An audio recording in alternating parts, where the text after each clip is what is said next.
In 1899, 7 men started a company in Glasgow with almost no money. 20 years later, that same company had sent 6,000 trucks to the Western Front. 6,000, built in Scotland, shipped to France, driven through mud, shelling and supply routes that never stopped moving. The British Army could not have functioned without them.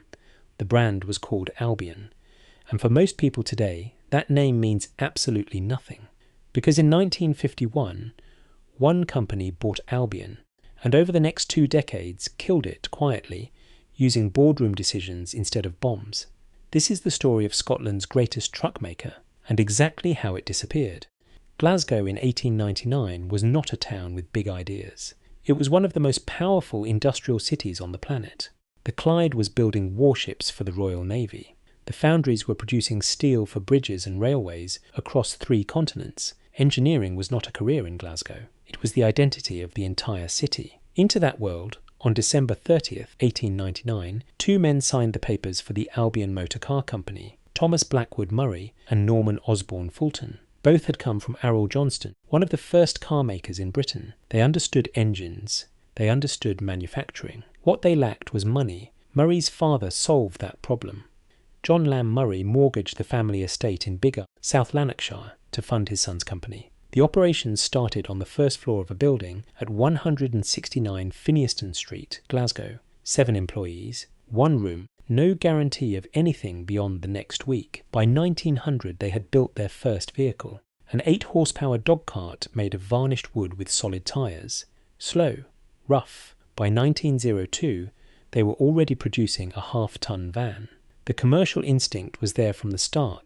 By 1903, the company had outgrown the city centre entirely and moved to a purpose-built factory in Scottstown on the western edge of Glasgow. That factory would become one of the most important manufacturing sites in Scottish history. A third investor, J.F. Henderson, joined in 1907 and brought fresh capital. By 1909, the company made a decision that defined everything that came after. Cars were not where the money was. Trucks and buses were the future. From that point forward, Albion focused entirely on commercial vehicles. That single decision placed them on a path toward producing machines that would serve 2 world wars, build Scotland's cities, and carry Scotland's people for the next 70 years. Their motto was sure as the sunrise. That phrase went onto every radiator badge they ever made. When World War I began in 1914, the British Army had a logistical problem that no one had fully planned for. Modern warfare needed motorised supply lines. Horses could not move enough food, weapons and ammunition fast enough across the ground the war was being fought on. The military needed trucks, thousands of them, built tough enough to handle the worst conditions imaginable. Albion had already built the answer 4 years earlier. The A10 lorry, the A10 had entered production in 1910. It was a 3-ton truck powered by a 32-horsepower, 4-cylinder engine with chain drive to the rear wheels and 4 forward gears. From 1913, the payload was increased to 4 tons. The design was simple and strong, built for weight on bad roads. The War Office tested it, then kept ordering it. By the time the war ended in 1918, Albion had supplied approximately 6,000 A10s to the British military, 6,000 trucks. From one factory in Scottstown, those trucks moved artillery shells, they moved food and medicine, they carried wounded men back from the front. Supply columns running day and night through Belgium and France ran on Albion engines.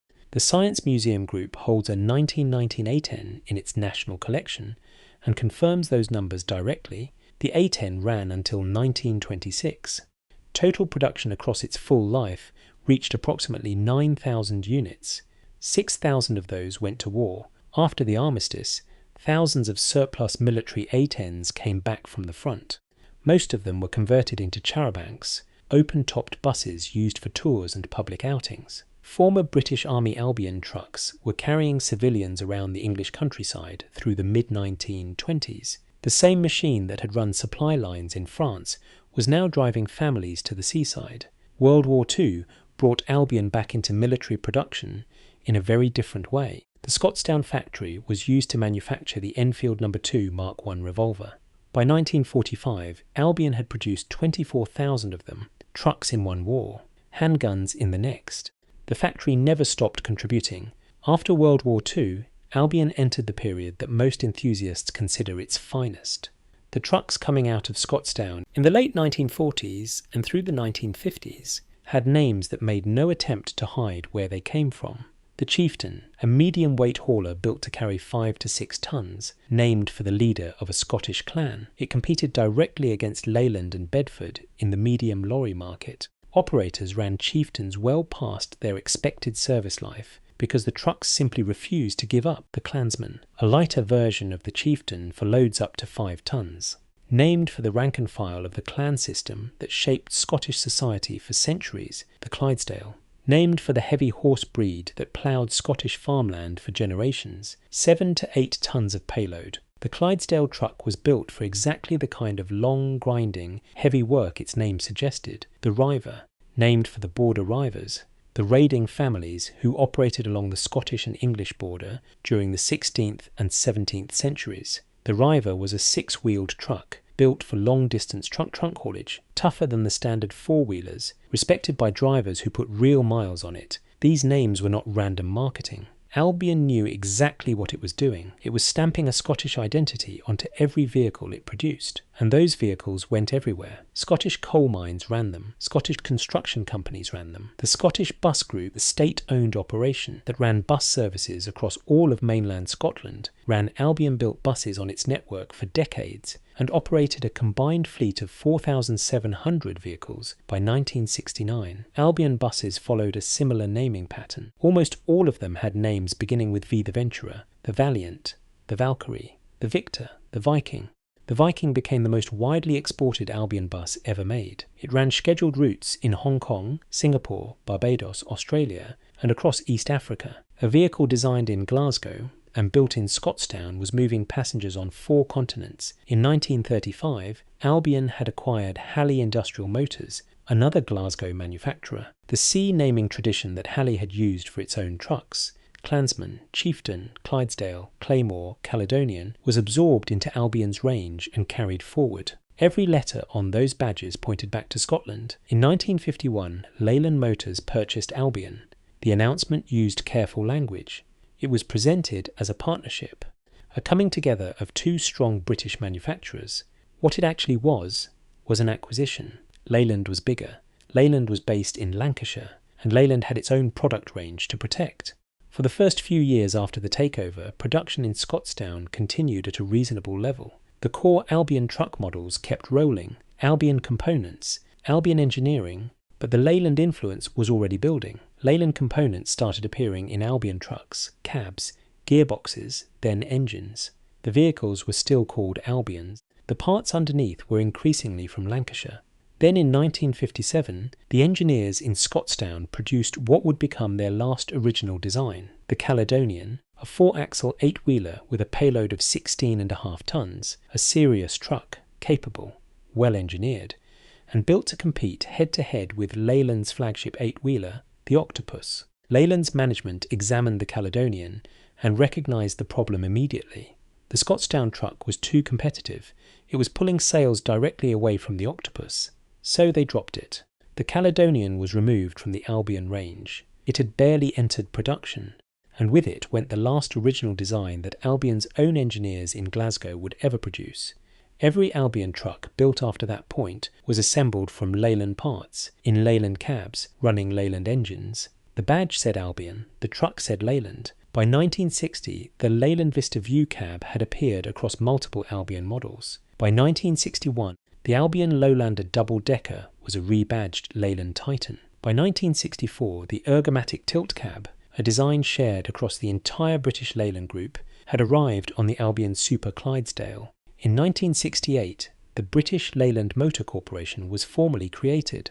In 1972, the Albion name was officially retired. Trucks continued to leave Scottstown. They just wore Leyland badges now. What happened next is one of the more remarkable things in the whole story. Across Scotland, fleet operators who bought those trucks started removing the Leyland badges. They sourced old Albion badges and bolted them back on. Scottish hauliers were physically rebadging British Leyland trucks to make them look like Albions again, not because the trucks ran differently, but but because the name mattered to them, that is loyalty measured in action, not words, vehicle production at Scottstown ended completely in 1980. What remained was a components operation, axles, drive shafts, parts for trucks built by other companies in other countries. By 1987, the Scottstown site was running under the Leyland DAF name. In 1993, Leyland DAF went into receivership.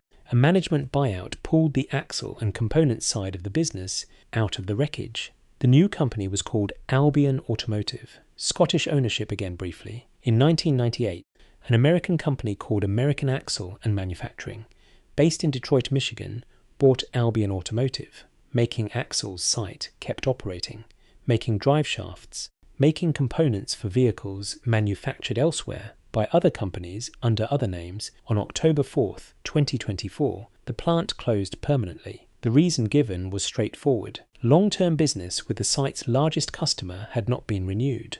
125 years after Murray and Fulton signed the papers in that first floor room on Finiston Street, the last working connection to Albion Motors on that same ground was finished. The Albion Vehicle Preservation Trust owns 2 Albion coaches. The bigger rally runs every August. People come from across Scotland to see the trucks their fathers and grandfathers drove. One final detail. Mark Knopfler, who was born in Glasgow, recorded a song in Banana 09 called Border River. It was the opening track on his album Get Lucky. The lyrics include, "My Scottstown lassie, she's an Albion, sure as the sunrise." A guitarist known worldwide wrote a song that used an Albion truck as the central image and quoted the company slogan in the lyrics. That alone tells you something about how deep the brand went in Scottish life. Scotland once had a commercial vehicle manufacturer that supplied 6,000 trucks to the British Army in a single war. That built the buses which moved the Scottish public for 6 decades. That competed with Leyland, Bedford and Foden on equal terms across the entire medium-weight market. Today, Scotland has no commercial vehicle manufacturing, none. The transition was not sudden. A badge removed here, a model killed there, an acquisition in 1951, a name retired moved south in 1980, a plant closed in 2024, vehicle by vehicle, decade by decade, until Albion was gone.